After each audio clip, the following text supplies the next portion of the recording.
Paulo Clias, como é que você está? Tudo bem? Oi, Mauro. Bom dia. Mais uma vez, obrigado pelo convite.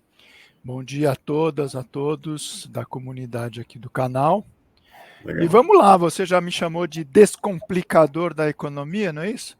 É Vamos isso ver aí. se eu consigo descascar alguns abacaxis mais Não, hoje. eu te chamei de volta hoje, Paulo, porque a Simone Tebet, nossa, rasgou a fantasia, como você diz no seu artigo, né? Ela assumiu, pegou a bandeira da tal Ponte para o Futuro, né? Que o pessoal chama de Pinguela para o Futuro, que foi o programa econômico do MDB, do Temer, que levou à derrubada de Dilma, né? Que foi um dos motores do golpe contra Dilma Rousseff. Ela assumiu a Ponte para o Futuro como até agora ela vinha discreta, né? Parecia até que era mais à esquerda do que o Haddad, mais progressista. Acabou.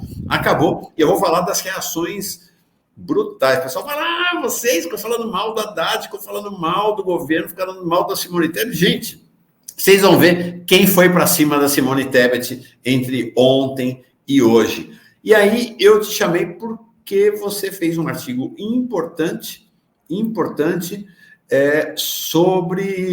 foi publicado no GGN esse artigo, Tirem as Mãos da Previdência, por Paulo Clias, falando exatamente deste tema da Previdência Social, que foi algo que a gente já comentou aqui com você, inclusive, né, Paulo? Sobre a manifestação indireta do Haddad e agora Simone Tebet fazendo a manifestação direta. O ministro Haddad, na sexta-feira passada, divulgou um artigo do... Me ajuda, Paulo, como é que é o nome dele? Braulio Borges, um economista neoliberal, divulgou o artigo recomendando o artigo fortemente. No tweet dele ele falou: recomendo esse artigo de Braulio Borges, economista da FGV, sobre a dinâmica recente das contas públicas. Aí você vai lá, lê o artigo do Braulio, a gente comentou isso aqui, já foi assunto nosso com o Paulo Clias aqui. Do lado do gasto com o regime geral da Previdência Social, um elemento crucial para conter sua expansão seria a desvinculação do piso previdenciário e mesmo de outros benefícios assistenciais, como o BPC do Salário Mínimo Nacional. BPC, gente, é o benefício previdenciário para os mais miseráveis do país. E aí ele vai lá, continua defendendo a desvinculação. Então, assim, o Haddad colocou o assunto, indiretamente, né? Ele colocou o Braulio com uma mão do gato, né? Para tocar o assunto. Mas aí a Simone Tebet, anteontem, rasgou a fantasia, deu uma entrevista para Maria Cristina Fernandes do Valor, dizendo o seguinte, que tem que desvincular a Previdência do salário mínimo, né? Inspirada nesta ponte para o futuro, ponte para o passado, pinguela para o futuro, do MDB, né, que foi o grande programa do Michel Temer para coesionar a burguesia para o golpe contra Dilma Rousseff. Impressionante. Inclusive, assim, um negócio... Ela fala na entrevista, né, que tem que cortar gasto... como é que é? Pelador? Pela convicção ou pelador, né? Ou você se convence ou pelador, que é uma loucura. Paulo, o que está acontecendo, cara? Então, Mauro, veja, eu sempre gosto de fazer um pouquinho de recapitulação, né? Tudo isso tem a ver, quer dizer, com uma opção política que o presidente Lula acabou aceitando, assumindo, vamos dizer assim, para o seu terceiro mandato, que é a manutenção, vamos dizer, da essência, do espírito da austeridade fiscal. Quer dizer, é bem verdade que o teto do Temer, né, aquele de 96, que congelava, né, os gastos públicos por longos 20 anos, né, seria até 2017, não, 2036, desculpa, 2036, né? Mas teve uma malandragem, quer dizer, o Fernando Haddad, nessa obsessão de agradar o sistema financeiro, né, a elite endinheirada do nosso país, como se diz, acabou condicionando o fim do teto de gastos, do famigerado, né, por uma modalidade um pouco mais palatável, né? E a gente tem, então, aquilo que ficou conhecido como novo arcabouço fiscal, né? Quer dizer, transformado numa lei complementar número 200, E que eu chamo a atenção no artigo, quer dizer, essa lei ela foi aprovada em agosto, ela nem completou os tais 9 meses da gestação, que o pessoal gosta de falar, né? Não, tá mal, né? Acabou de nascer o bebê, não, nem isso. E já está sendo amplamente questionado a tudo aquilo que a gente já alertava, né, vocês, o presidente Lula, toda a sociedade, porque era uma bomba de efeito retardado, esse é que é o problema, né? Quer dizer, na hora que você mantém esse descompasso entre crescimento de receita e crescimento de despesa e diz que o ajuste vai ser pela redução da despesa, você cria um compromisso que em algum momento essa coisa vai estourar. E está estourando muito antes do que o previsto. E eu acho que esse debate vir a público é importante, entende? Porque é uma forma, inclusive, de se alertar, olha, precisa mudar. Essa lei é ruim e esse espírito da austeridade é muito ruim. Porque a gente já conversou da última vez, quer dizer, você tem um conjunto de despesas que está proibido de crescer, só que você tem subconjuntos, né, de despesas que têm uma garantia constitucional de crescimento, que é o caso da saúde, da educação. Então, uma é 18%, outra é 15% da receita, então elas tendem a crescer. E a previdência social, todos os benefícios, né, eles estão, de alguma maneira, atrelados ao salário mínimo. E com essa política que o Lula implementou, quer dizer, de valorização real do salário mínimo, quer dizer, você tem a inflação mais um ganho, né, de produtividade, que no caso, por exemplo, foi o PIB, né? Quer dizer, o Haddad queria que o salário mínimo fosse 1.302, só a inflação, e o Lula, pelo menos nessa hora, falou, não, eu prometi na campanha, meu compromisso, então virou 1.320, né? Quer dizer, pode parecer pouquinho esses 18, mas é muito significativo. Bom, enfim, para dizer que, então, como é uma bomba de efeito retardado, quer dizer, começa esse movimento, que é uma coisa que já desde a época do Meirelles, do Temer, do Paulo Guedes, do Bolsonaro, que era o sonho desse povo da Faria Lima, que é promover a desvinculação, né? Quer dizer, o Paulo Guedes falava nos famosos 3Ds, né? Que era desestatizar, ele prometia privatizar tudo, desvincular e desindexar. E é isso, quer dizer, desindexar a previdência do salário mínimo, ela vai crescer menos que o salário mínimo, e desvincular a saúde e a educação desses mínimos constitucionais. Os movimentos foram muito claros, né, Mauro? Quer dizer, secretários do governo, tanto do Tesouro quanto do Orçamento. Então, do Haddad e da Simone Tebet, falaram abertamente por diversas vezes, nunca foram desmentidos por ninguém no governo, seja dos seus ministros, seja do Palácio, né, de que precisava promover essa desvinculação de saúde e educação. E eu dizia, né, para vocês, em alguns artigos, ó, esperem porque eles vão falar da Previdência. Porque a Previdência é a maior rubrica, tá certo, de despesas orçamentárias, né? O cara que quer entrar com o espírito do corte da tesoura, o olho dele brilha na hora que ele vê os valores da Previdência. Tem que acabar com isso. Essa é a lógica, né? E aí veio, então, na sequência, o Haddad, quer dizer, com muitas aspas, inocentemente, resolve recomendar esse artigo do Braulio, que na essência é a proposta da desvinculação, e 2 dias depois a Simone Tebet lança, como se tivessem articulado, né, fazendo planejamento, nessa entrevista, mais, né, uma batata quente para o governo ter que descascar. Quer dizer, o outro artigo chamava atenção, Lula abandone a austeridade, e agora eu digo, tirem as mãos da Previdência. E que está dizendo não é só o Paulo Clias, né? Quer dizer, vamos despersonalizar esse negócio. A presidenta do PT, a Gleisi Hoffmann, foi para o seu Twitter, também criticou essa ideia da Simone Tebet com relação ao salário mínimo. O ministro Camilo Santana, né, da Educação, também foi para os jornais e, olha, nós somos contra essa ideia de reduzir as verbas para a educação. Enfim, eu acho que de alguma maneira a questão está colocada, só que, como sempre, quer dizer, a última palavra é do presidente da República. Quer dizer, a gente tem que dar o nosso suporte político para que o Lula perceba que se ele disser, olha, acabou a brincadeira, não tem nada de PEC para acabar com saúde e educação, não tem nada de PEC para mexer com o salário mínimo.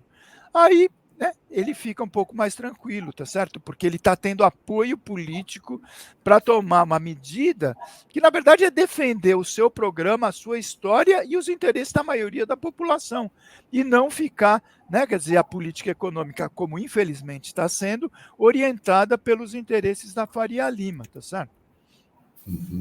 Essa é muito forte, sabe, Paulo, essa expressão da Simone Tebet na entrevista para Maria Cristina Fernandes, que você inclusive destaca no seu artigo. Vou colocar inclusive o link do artigo do Paulo Clias aqui agora no chat, se alguém quiser ir lá ler, em que ela fala, deixa eu ver como é que ela diz aqui, é uma expressão típica dos neoliberais mais radicais, né? Mais radicais. Não é a primeira, ela não está falando isso pela primeira vez, né? A mudança tem que ser feita. Deixa eu achar aqui qual foi a frase dela. Vamos ter que fazer isso pela convicção ou pela dor. No caso dela, é pela convicção. Incrível! Ela tem convicção de que isso é uma medida correta, né? Liquidar com os mais pobres do país, com os aposentados, com as pessoas que vivem de BPC, enquanto ela não dá uma palavra em relação ao pagamento dos juros da dívida para os bilionários, milionários e muito ricos do país. É escandaloso. E aí, Paulo, tem uma questão, né? Que acho que o presidente Lula tem... Né? Eu não quero ficar passando a mão pano para o presidente Lula, porque ele está lá e ele sabe o que está acontecendo. Ele está topando o jogo, ele tem que parar de topar o jogo. Que é o seguinte, o programa econômico que coesionou a burguesia para derrubar a Dilma, que era o Ponte para o Futuro, elaborado pelo PMDB com o Temer à frente, é o programa econômico que a Simone Tebet está assumindo agora, que é o programa econômico dela como ministra do Planejamento do governo Lula. É inacreditável que a gente esteja assistindo uma situação dessas. Né? Não, com certeza. Quer dizer, eu imagino que figuras como Ulisses Guimarães, né, os chamados MDBistas autênticos, né, da velha guarda, que inclusive estava muito na base da formulação econômica, social, jurídica, de avanços e conquistas que estão na nossa Constituição de 88. Né? Quer dizer, o que esses caras sentem, né, onde é que eles estejam, né, nos assistindo ou não, quando eles veem o seu partido transformado nisso, né? Quer dizer, além do golpismo explícito, né, que o Temer patrocinou contra a Dilma, aquela coisa toda, quer dizer, a fundação do PMDB, tá certo? Que na verdade tem inclusive o nome do próprio Ulisses Guimarães, quer dizer, na época o presidente era o Wellington Moreira Franco, né, que é um MDBista do Rio de Janeiro, conhecido por suas ligações, né, com o sistema financeiro, com as classes dominantes, etc. E Moreira Franco, né, não sei se eu falei foi Moreira Lima, desculpa, enfim, Wellington Moreira Franco, e ali estava justamente como você diz, quer dizer, o plano para fazer com que o MDB, o Temer, né, conseguisse ser cacifado pelas classes dominantes para derrubar Dilma e abrir, entre aspas, uma nova etapa no país. E aí veio a desgraceira toda, quer dizer, vamos lembrar, aí veio a destruição da Petrobras, né, aquele plano genial com 5 Js do Pedro Parente à frente da Petrobras para vincular o crescimento dos preços internos, né, ao preço do barril lá fora, o Henrique Meirelles com aquela ideia de privatizar tudo e a política de austeridade radical, tá certo? Muito mais intensa do que o que já estava previsto na lei de responsabilidade fiscal. Né? Quer dizer, é aquela coisa do bom mocismo levado às últimas consequências para dizer, olha, eu sou maldoso, eu vou fazer pela dor, eu vou fazer o que for necessário para ferrar a grande maioria da população e eu vou poupar, tá certo, os interesses das classes dominantes, porque daí tem aquele discurso, os contratos não podem ser mexidos, não é isso que eles dizem? Tem que respeitar os contratos. Agora, os contratos sociais, que é saúde, educação, previdência, saneamento, não, esse não se preocupem em cumprir. Agora, os 750 bilhões que foram completados nos últimos 12 meses para pagar juros da dívida, não mexam nesse contrato porque o mercado vai reagir negativamente. Não é isso que eles Sim. falam? Então é uma loucura, quer dizer, agora politicamente tem que ser cobrado, quer dizer, essa ministra entrou nesse governo com base num programa que o Lula foi eleito em outubro de 2022 e que dizia que ele queria fazer 4 anos em 4, que dizia que ele queria fazer mais e melhor do que ele fez nos 2 primeiros mandatos e que ele queria recuperar toda a desgraceira que foi o desmonte das políticas públicas e a destruição de empresas e órgãos estatais promovidos ao longo dos 6 últimos anos. Isso implica despesa pública, implica investimento público, é só isso. Lá em março do ano passado, primeiro ano do governo Lula, aqui no Fórum Café, eu comecei, o Paulo Clias e outras pessoas, outros economistas, analistas, a fazer críticas à política econômica de Haddad. E eu sei bem o quanto a gente sofreu com isso, né? Perdemos audiência, inclusive, no Fórum Café, de gente que dizia que estávamos querendo derrubar o governo Lula, gente que dizia que eu estava aqui, que a gente estava aqui, que éramos bolsonaristas, um monte de acusações, agressões, a gente sofreu ao longo do ano passado. Hoje acho que ninguém mais ousa fazer esse tipo de acusação e agressão. Hoje está muito claro qual é a orientação da equipe econômica do governo. E quero dizer para vocês, é a orientação desde o primeiro dia. As pessoas podem não saber, mas o Haddad, Paulo falou aqui na última conversa nossa, ele foi contra o aumento real do salário mínimo já no ano passado. Ele era contra o aumento real do salário mínimo. E olha que interessante, editorial da Folha de hoje, editorial de Folha da Folha de São Paulo de hoje, está aqui, ó. Ministros dão mostras de sensatez. Lula não. São os ministros da Folha de São Paulo, gente. Olha o subtítulo aqui. Planejamento e Fazenda fomentam debate crucial sobre controle de gastos. Mais uma vez, né? Não é o controle de gastos do pagamento dos juros da dívida para os bilionários, milionários e muito ricos. É o controle de gastos do orçamento dos pobres do país. Mas chefe de governo volta a preferir a democracia. Ou seja, em outras palavras, há uma clara disputa pela cabeça do presidente Lula, cabeça e coração e caneta do presidente Lula nesse momento. O presidente Lula vai jogar junto com a equipe econômica, que é a equipe econômica dos neoliberais, que é a equipe econômica da Folha, do Estadão, do Globo, ou vai jogar ao lado daqueles que o elegeram. Acho que essa é a disputa que está nesse momento colocada, né, Paulo? Não, com toda certeza, Mauro. Por isso que desde o início, né, quer dizer, como você diz, a gente já vinha alertando. Eu, como vocês aí, quer dizer, quem sou eu, né? A audiência do Paulo Clias comparado com a audiência da Fórum ou do Café. Mas o fato é que no começo as pessoas ficavam um pouco incomodadas e não entendiam, né? Pô, Paulo, você está fazendo o jogo da direita, você quer, né, enfraquecer o governo. E eu dizia, olha, muito pelo contrário, quer dizer, eu trazia para o meu argumento, quer dizer, o que dizia Lula. Ele sempre dizia, olha, eu preciso que vocês me ajudem com críticas. Ele dizia, o pior dos mundos é o presidente, o governante, estar cercado de puxa-saco, desculpa a expressão, que não ousa falar a verdade. Entende? Quer dizer, daí você fica fechado na sua torre de marfim, completamente isolado da realidade concreta. E eu acho que a nossa missão é justamente essa, quer dizer, colaborar com o governo no sentido de apresentar para o presidente que existem visões alternativas. E é importante ele ter a clareza de que é possível fazer diferente. Então, por exemplo, olha, não, o governo não pode fazer porque não temos recursos. Essa é a chave que o chat GPT, né, parece que liga na hora que existe alguma entrevista coletiva. Não temos recursos. É um mantra antigo, né? Quando veio a crise da Covid, veja, governo Bolsonaro e Paulo Guedes. essa coisa de não termos recursos cai por terra. E, magicamente, com aspas, os recursos aparecem, inclusive contra a vontade do presidente, né, que era aquele negacionista, que era uma gripezinha, cloroquina, etc. Mas os recursos apareceram para pesquisas com saúde, etc., para o auxílio emergencial, aquela coisa toda.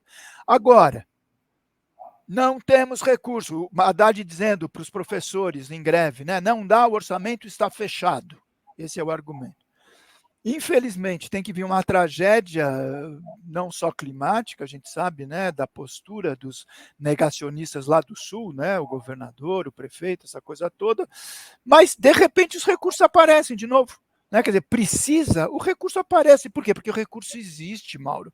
Essa aqui é a verdade. Tem uma coisa chamada Conta Única do Tesouro Nacional, operada pelo Banco Central. Eu não sei como está agora, porque, né, realmente a coisa complicou nas últimas semanas, mas no último levantamento oficial do Banco Central, essa conta estava em 1,8 trilhão. Quer dizer, dinheiro existe e é um dinheiro que é para ser gasto. Quer dizer, as pessoas falam, não, porque o governo é deficitário. Veja, quando você tem o governo sendo deficitário, vamos dizer assim, gastando mais do que arrecada, esse dinheiro vai para onde? Ele está na caixa do Tesouro? Está no banco? Não. Esse dinheiro está no setor privado, quer dizer, são dois lados da mesma balança. Isso está nas famílias, está nas empresas, está movimentando a economia. Por isso que eu sempre digo, quer dizer, o governo de um país soberano, que tem independência, inclusive, na relação à sua moeda, que não depende da sua dívida pública em dólar ou moeda estrangeira, ele tem condições de realizar gastos que eu, você e a maioria das pessoas que estão nos assistindo não tem. Ele tributa, ele lança títulos da dívida pública, ele tem 370 bilhões de dólares na forma de reservas, ele pode fazer programas de financiamento através dos bancos públicos. Enfim, tem um conjunto de medidas que, desde janeiro de 23, vamos dizer a verdade, já devia ter sido colocado em marcha, né, um plano de recuperação do desenvolvimento econômico, social, ambiental. Isso implica aumento de recurso, não só para as áreas sociais emergenciais e muito necessárias, porque foram 6 anos de desgraceira, então precisa aumentar a saúde, educação, previdência, assistência, saneamento, segurança, aumento de salários, essa coisa toda, mas também colocar em marcha um plano de recuperação do investimento nacional.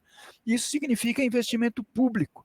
E essa proposta do novo arcabouço fiscal, tal como está na lei, ela impede, porque ela impede a capitalização, por exemplo, das empresas estatais, ela impede a capitalização dos bancos públicos federais, que são instrumentos importantíssimos para promover a retomada do crescimento e o reencontro da trilha do desenvolvimento, tá certo? Sim. Não, é impressionante, porque assim, quando precisa, quando a coisa esquenta, aparece dinheiro de tudo quanto é lado. Não, conversa fiada, cascata essa história do arcabouço. Não, mas por isso que eu sempre digo, Mauro, quer dizer, pode ser por uma emergência, né? Quer dizer, como foi a coisa da Covid, como foi, né, agora, né, essa tragédia, né, do Rio Grande do Sul, mas basta ter a vontade política. Esse aqui é o ponto. Veja, o que aconteceu com o espaço europeu no cenário da destruição do pós-guerra. Né? Quer dizer, foi um esforço, tudo bem que os Estados Unidos tiveram uma contribuição importante, Plano Marshall, etc. Não foi por filantropia, né? Ganharam muito dinheiro, foram décadas, né, dos anos dourados, como se dizia, mas foi investimento público na veia.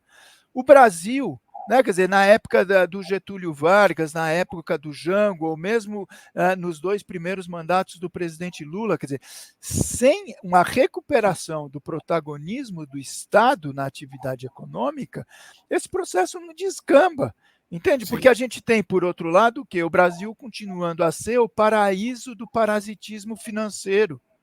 Veja, hoje, às 6 horas da tarde, vai ser divulgado o resultado da reunião do Copom, né, o Comitê de Política Monetária, que vai definir a Selic.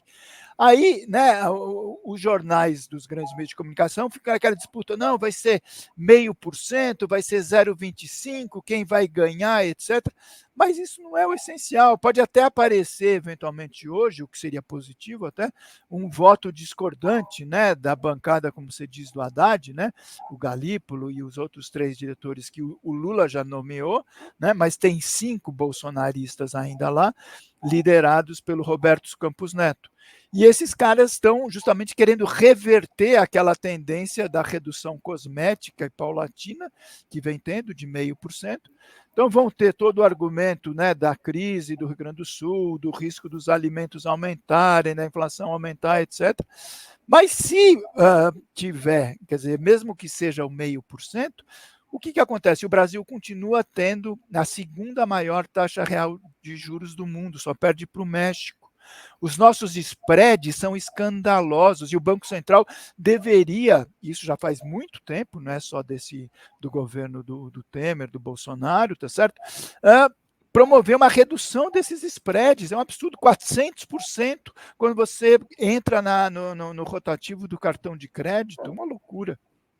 Vamos falar ainda sobre Copom, mas deixa eu ler um superchat aqui da Geisa Costa Meirelles. Bom dia, vocês poderiam fazer um recorte da tua fala, Mauro, sobre o Pix e a entrevista do Eduardo Leite. Estou apanhando nos grupos de WhatsApp, negando, chamando de fake news, graças a... Pois é, tem gente, está tudo armado. Eduardo Leite está sendo feito para ser o candidato da chamada terceira via em 2026. Eles vão tentar, a operação está visível, a operação da Globo, para fazer ele, que é um criminoso, em relação ao que está acontecendo no Rio Grande do Sul, em herói, para ser o candidato da chamada terceira via, está entre ele e o Tarcísio. São os 2 candidatos da chamada.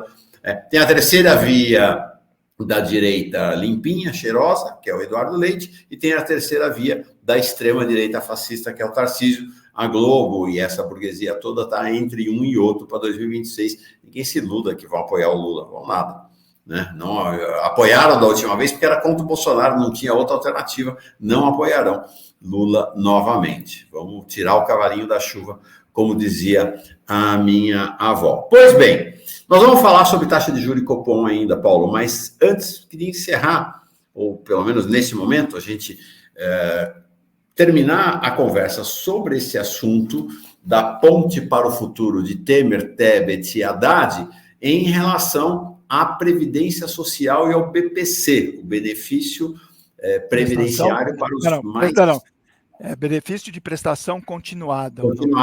Né, para os mais miseráveis do Brasil. Então, não é apenas o Paulo que está acreditando, não. Está aqui Gleisi Hoffmann, tweet da Gleisi Hoffmann, dizendo o seguinte: desvincular a Previdência do salário mínimo e incluir o Fundeb na conta do piso da educação são ideias muito ruins. O Paulo vai explicar daqui a pouquinho essa questão do que é incluir o Fundeb na conta do piso da educação, que contrariam o programa de governo eleito em 2022. Foi o que você falou, né? O programa do Lula era outro quando foi eleito em 2022. Se adotadas, iriam prejudicar diretamente milhões de aposentados e alunos de escolas públicas. A população que precisa ser protegida pela ação do Estado. Ações estas garantidas pela nossa Constituição. É, no mínimo, e vejam bem, a segunda vez, hein? A Gleisi agora indo para cima diretamente da Simone Tebet. É, no mínimo, preocupante que sejam defendidas pela ministra Simone Tebet. Responsabilidade fiscal não tem nada a ver com injustiça social. Vamos lembrar do confronto da Gleisi com a Haddad no último trimestre do ano passado, naquele encontro do PT, no qual ela fez aprovar uma nota da direção nacional do PT, considerando a política do Haddad como austericídio. Não é apenas a Gleisi, né? Porque não, a Gleisi está lá, é presidente do PT, não tem responsabilidade de governo, ela pode sair criticando. Não, não foi só ela, não. Não foi só ela, não. Olha o que disse agora de manhã o Luiz Marinho, ministro do Trabalho, sobre a proposta da Simone Tebet e do Haddad. Sou totalmente contra essa proposta, que acho absurda. Continuou o Marinho. Se é para apresentar uma proposta dessas, vamos logo acabar com a política de valorização permanente do salário mínimo, completou ele. Não dá essa ideia, Luiz Marinho, não dá essa ideia que a Simone Tebet e o Haddad pegam e vão para frente. E o ministro da Previdência, o Carlos Lupe, do PDT, disse que a sugestão apresentada por Simone Tebet não tem como prosperar. Palavras do Lupe. Isso é tirar renda da parte mais pobre da população, constatou o Lupe. Lutarei contra. E agora, perdão, desculpa, então vocês estão vendo totalmente na contramão da Folha de São Paulo, da Simone Tebet e do Haddad.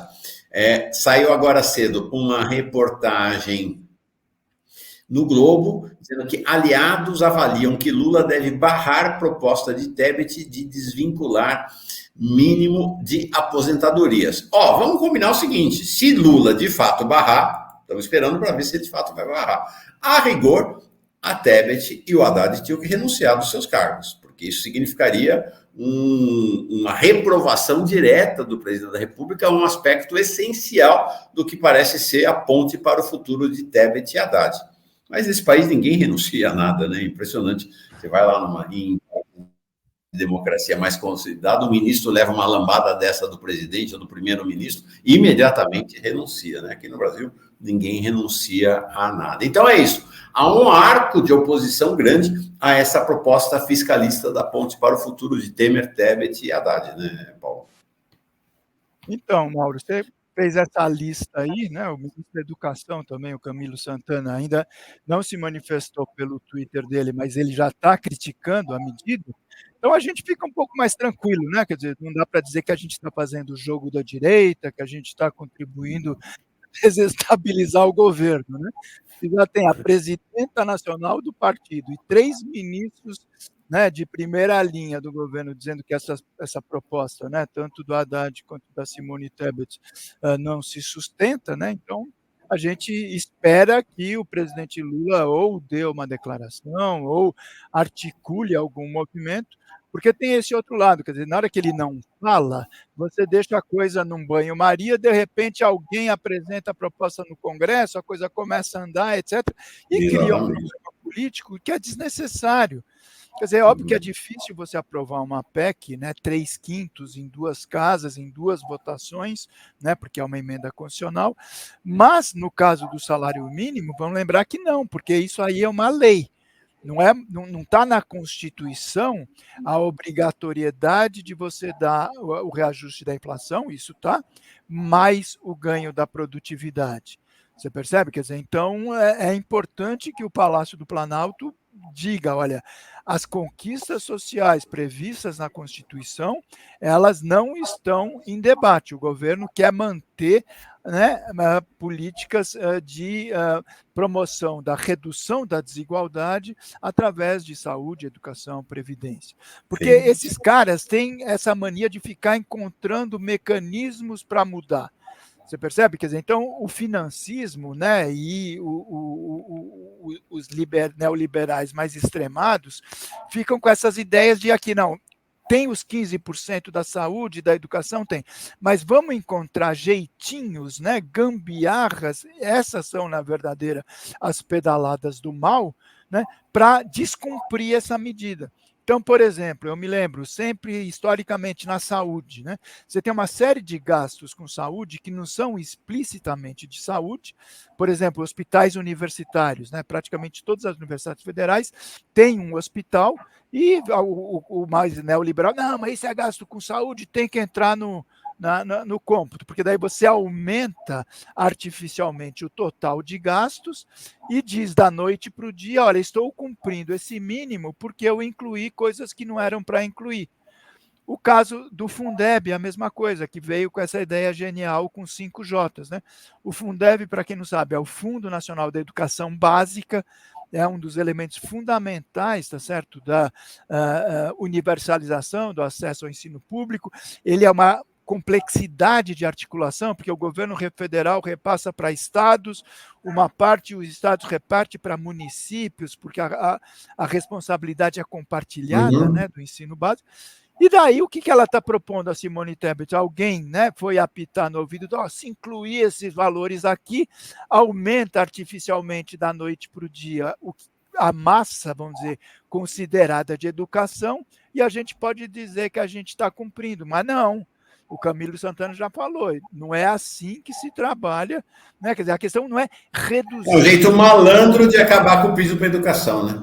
Exatamente, como é o jeito malandro de acabar ou de promover a redução da despesa previdenciária. Não, tira o ganho real, que era a bandeira histórica do Lula e dos governos do PT. Isso não pode, entendeu? Ô, Paulo, vamos falar do Copom? Hoje, então, é o segundo dia da reunião do Copom, que sai hoje assim que o mercado fechar, então por volta de 6h da tarde, a nova taxa Selic, taxa básica de juros da economia brasileira. Eu gosto muito dessa foto, sabe? Você é que é muito aquela coisa, né? Mauro, você fica criando fake news, entendeu? Contra essa foto é um pouco aquela história que, assim, quem dera a sua namorada olhasse para você como o Haddad olha para o Roberto Campos Neto, né? Tem um olhar ali muito amoroso, essa foto é muito legal, né? Então, achei muito interessante esta reportagem de ontem, Paulo, e chamei também para conversar sobre isso, que foi assim: o verdadeiro Copom é o comitê dos bancos grandes, né? Então, aparentemente, você tem aqui, ó, Itaú, Bradesco, Santander, BTG e Safra se reuniram e já resolveram que o Copom vai reduzir o ritmo de corte da Selic para 0,25. Não vai ser mais 0,75 nem 0,6, vai ser apenas 0,25. Parece que o verdadeiro Copom é esse comitê dos grandes bancos brasileiros. O Copom aparentemente está lá para cumprir a ordem deles. Então, hoje, sai a decisão do Copom. Vou ser bem sincero, fiquei preocupado, botei essa foto aqui irônica, né, em relação a Haddad e Roberto Campos Neto, mas na semana passada, na véspera do 1º de maio, Haddad e Roberto Campos Neto estiveram reunidos. Segundo a agenda do Roberto Campos Neto, era para tratar de assuntos da economia, ou seja, aparentemente eles sentaram para conversar previamente também sobre essa reunião do Copom. Né? Então, Mauro, é importante, né? Quer dizer, você trouxe aquela imagem que eu brinquei que você estava sendo maldoso, mas é aquilo. Os 5 grandes bancos privados, tá ali, ó, Itaú, Bradesco, Santander, BTG e Safra, definem, né? Quer dizer, eu não gosto muito das teorias da conspiração, mas o fato concreto é que, nesse aspecto da política econômica, principalmente da política monetária, a influência do oligopólio da banca privada é evidente. E não é uma coisa de agora, certo? Dessa reunião ou desse alinhamento. O que acontece? O Banco Central estabeleceu uma sistemática que já vem desde a época do Plano Real, inclusive, né? Essa coisa começou, eles fazem uma pesquisa semanal que é chamada pesquisa Focus. E essa pesquisa serve como base, como fundamento para orientar a política monetária do banco, o comportamento do Banco Central. Só que quem responde a essa pesquisa? Você conta 160 pessoas que respondem. Todos eles, sem exceção, são dirigentes, presidentes, diretores da nata do financismo privado. Pergunta se eu já fui alguma vez ouvido, se algum professor, né, do campo alternativo, heterodoxo, se o Diese, se a CUT, se as instituições de pesquisa que pensam diferente daquilo que a gente chama do mainstream, né, do pensamento hegemônico do financismo. Ninguém é ouvido, só eles. E ali eles decidem, então, olha, não, o PIB vai crescer, porque eles fazem projeções, né? O PIB deve crescer tanto, a inflação deve crescer tanto, a atividade econômica e a Selic deve ser tanto. Se você faz uma coisa retrospectiva, né, a gente já fez algumas conversas, tem vários estudos mostrando que a única marca dessas reuniões do Copom, da pesquisa Focus, é o erro. Eles quase nunca acertam. Né? Eles fazem aquelas projeções catastrofistas, porque eles querem defender os seus interesses, então diz, não, vai acontecer isso, aquilo, orientando o quê? Que o governo aumente ou reduza a taxa de juros. E agora vinha nessa sistemática, né, já 6 reuniões seguidas de baixar 0,5%, muito menos do que o necessário, mas já era um indício positivo. E nessa reunião, Quer dizer, eles mostram as suas garras e dizem, não, desse jeito não dá. Tá muito liberal demais, quer dizer, muito desenvolvimentista demais essa tendência de queda. E para mostrar força, porque veja, qual a diferença se baixa para meio ou se baixa 0,25? Do ponto de vista concreto, a taxa real de juros vai continuar sendo a segunda mais alta do mundo, os spreads cobrados vão ser elevadíssimos, e pode eventualmente ter um impacto menor sobre aquela conta dos 750 bilhões que a gente já falou, porque a Selic é um dos instrumentos mais importantes para apontar para o fluxo, né, dos juros sobre a dívida pública. Mas é muito mais, quer dizer, é isso que você falou, é marcar uma posição e dizer, olha, nós aqui mandamos. É a banca que define o rumo da política monetária. Você percebe? E aí o segredo vai ser o quê? Vai sair uma ata do Copom dizendo que discutiram durante 2 dias os diretores do Banco Central, né? Eles trocam de boné, eles tiram o boné de diretor e botam o boné de membro do comitê, os 9 diretores, e provavelmente pode até acontecer, né? Os votos da maioria, os votos da minoria. Nunca aconteceu, veja bem. O Lula já tem 4 dos 9 indicados, em todas as reuniões, o Galípolo e os outros 3, eu falo Galípolo porque está sendo um dos cotados, né, para eventualmente substituir o Roberto Campos Neto, cujo mandato acaba no final do ano, em dezembro, sempre votaram alinhados com o Roberto Campos Neto. Só teve consenso até agora, né? Tudo por consenso. Tudo por consenso. Quer dizer, então aquela ideia de entrar uma bancada, né, mais desenvolvimentista, como o Lula expressava, a taxa de juros é muito alta, tem que baixar. Não, está todo mundo naquela água morna. E eu digo, pode até acontecer de hoje à noite sair, né? Olha, tantos diretores votaram para reduzir em meio e tantos votaram para reduzir em 0,25. Mas não é isso que é o fundamental. Né? O fundamental é que os juros continuam ainda muito elevados. A gente precisa uma mudança de patamar.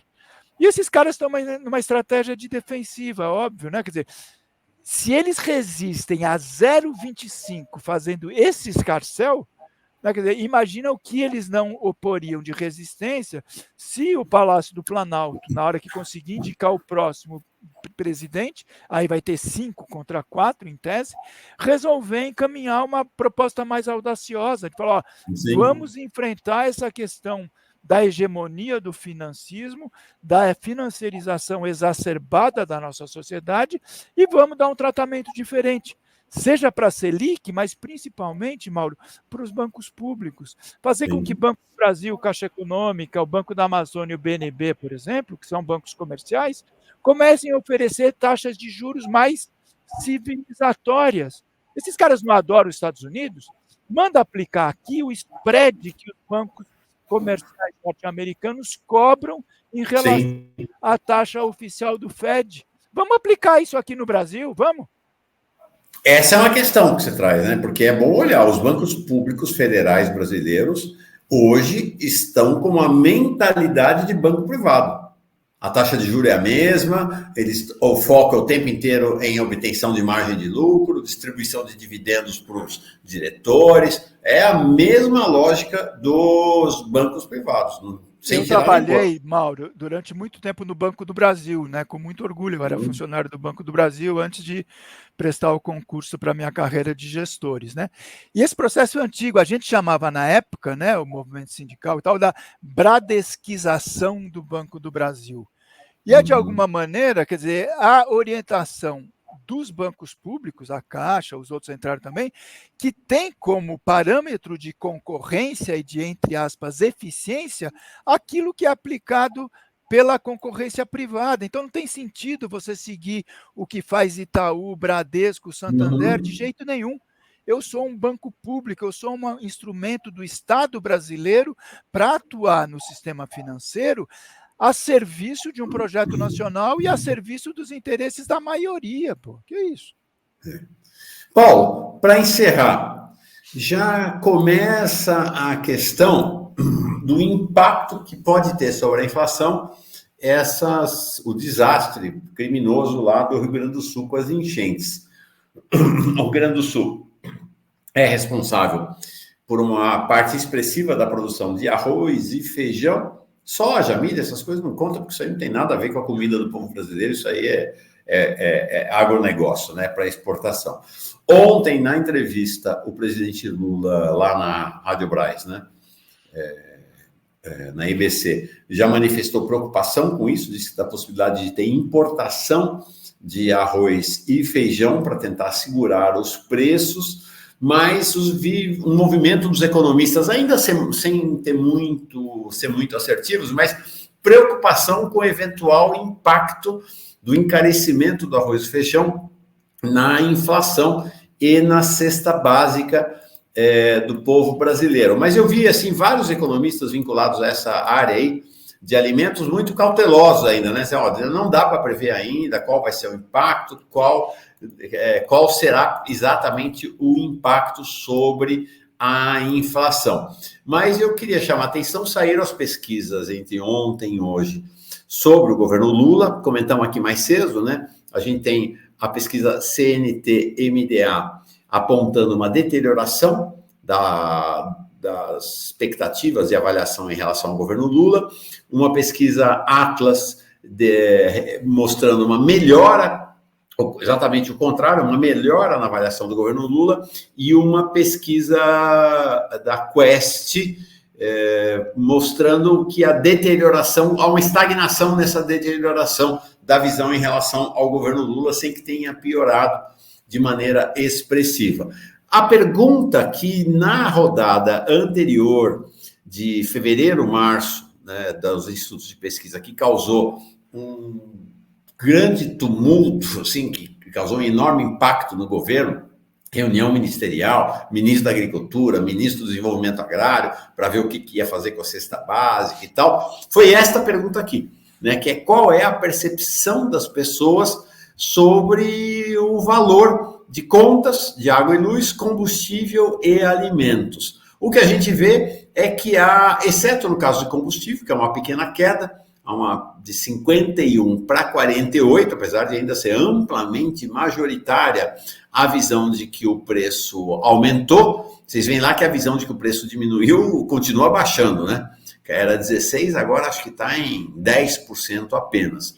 Mas no caso de água e luz está mantido em patamares elevadíssimos a visão de que os preços vêm aumentando, né? Água e luz era 63, ficou em 62, e alimentos, o mais grave de tudo para o governo, era 73, ficou em 73. Então parece que as percepções estão meio congeladas numa percepção negativa em relação às questões econômicas do governo, né? Você vê lá, mesmo o governo tem divulgado e os números do desemprego têm caído, mas a percepção das pessoas na pesquisa Quest é de que o desemprego não para de aumentar, né? Ao contrário do que os indicadores têm dado. Então, enfim, você tem esse combinado aí, né, da possibilidade de ter elevação efetiva do preço de arroz e feijão e de quanto isso trabalha na deterioração da avaliação sobre o governo Lula. Então, Mauro, eu acho que eu estou mais alinhado, quer dizer, com esses economistas, técnicos, especialistas na questão agrícola, né, de um pouco de cautela para a gente manifestar. Quer dizer, eu acho que foi fundamental o presidente já ter anunciado, né, quer dizer, a possibilidade da importação, né, inclusive ele falou que vai ser de países vizinhos aqui da América do Sul, quer dizer, é um estímulo, né, para a coisa da integração regional e também facilita a coisa logística, tá certo? Mas arroz e feijão, né, basicamente as culturas com problema lá no Rio Grande do Sul. Mas eu gostaria de chamar a atenção, né, da nossa audiência, porque tem uma questão escondida, né, que é o quê? Ao longo desses últimos 6 anos, dessas desgraceiras todas que a gente está comentando, né, então que saúde, educação, previdência, você teve um outro aspecto, que foi a destruição daquilo que é histórico no Brasil, né, que é a chamada política dos estoques reguladores, né, que é uma coisa muito pouco falada, mas é fundamental. Você tem uma empresa pública, inclusive, a Conab, que é a Companhia Nacional de Abastecimento, que é do governo federal, que justamente se incumbia dessa política. O que são os estoques reguladores? Exatamente, porque a atividade agropecuária, né, mas principalmente agrícola, não pode ficar sujeita, como desejavam, né, os neoliberais mais extremados, à coisa da lei da oferta e da demanda, né? Ah, tem uma cheia, não, deixa que o mercado se regula, que é uma loucura, né? Quer dizer, o que o governo precisa fazer, e agora aparentemente está retomado, é o que sempre teve, inclusive na época da ditadura e tal, e era correto. Pode ter corrupção, pode ser mal feita, mas a essência de uma política de estoque reguladores, qualquer país capitalista do mundo faz isso, é uma questão de segurança nacional. Sim. Então você compra muito, mas em quantidade de milhares e milhões de toneladas dos bens mais importantes, mais relevantes que compõem a cesta básica, né? Então, é farinha, é trigo, é milho, no caso, arroz, feijão, etc. E o governo, de posse desses estoques, faz, né, uma espécie de mediação. Ó, está faltando aqui, teve problema na safra, teve um incêndio, teve uma queimada, teve uma inundação, e o governo vai atendendo, é normal. Só que os caras destruíram isso, e a gente está sem. Então você diz, olha, não, agora... E não foi recomposto até agora? Não, está sendo agora, pouco a pouco. Então você tem uma cheia como essa. Não, então os preços... Não, vamos com calma. Quer dizer, o que está comprometido? Tem uma tragédia, tem um desastre, mas o abastecimento do momento, hoje, amanhã, nas próximas semanas e nos próximos meses, é dado por um problema de logística. São nos grandes armazéns, as estradas que não estão funcionando, os aeroportos que não estão funcionando, as estradas de trem, né, que também não conseguem fazer os produtos no seu destino. O problema da agricultura a gente vai sentir daqui a um ano, porque o tempo é o quê? Inundou as plantações, perfeito. Só que essas plantações iriam fazer a colheita, o beneficiamento, o ensacamento, quer dizer, tem um tempo na atividade agrícola que é diferente do tempo do consumo desses bens que a gente está tendo. Então, o governo precisa se precaver, é muito importante. O presidente Lula, inclusive, falou, a gente vai importar arroz já ensacado, justamente para facilitar essa coisa, mas lá na frente, quer dizer, vai ter que entrar provavelmente, então, com estoques reguladores, que é o contraparte do que acontece com o Brasil. Quando teve a guerra da Ucrânia, a Ucrânia era considerada um dos países mais importantes como celeiro do mundo, eles gostam de dizer isso, né? O que aconteceu?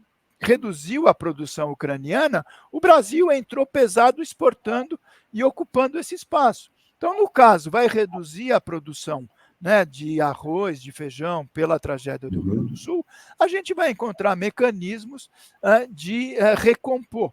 Por quê? Porque aí, se não recompuser, aí tem esse problema. Por quê? Porque você pode ter ações especulativas para elevação desses preços, tá certo? Como está acontecendo. Quer dizer, a queda de popularidade do governo não é uma coisa simplesmente casuística.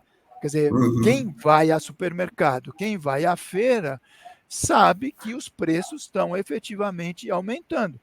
E no caso dos produtos agrícolas, quer dizer, o governo tem uma possibilidade de entrar para reduzir, aumentar a oferta e reduzir preço.